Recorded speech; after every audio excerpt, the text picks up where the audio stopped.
So you configured VLANs on your UniFi switch, but you still can't get it to work with your third-party firewall? I'm going to show you a working config in less than 2 minutes. Hi everyone, Juan here. Here's my setup.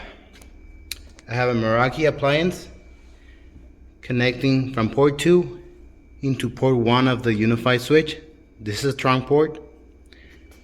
I have an access point, also a trunk port, with a PoE injector connecting into port 3. Okay, I have both controllers showing all VLANs side by side here. I use the same VLAN name and VLAN IDs on both devices.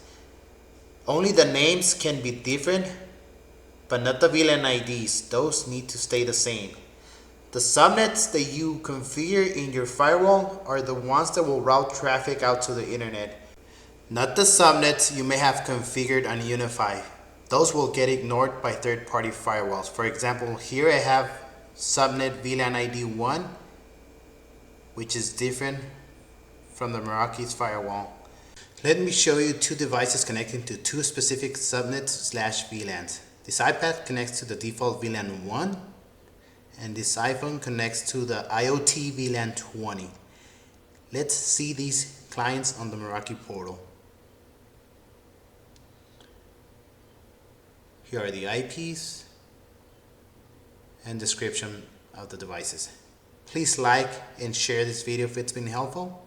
Thank you for watching.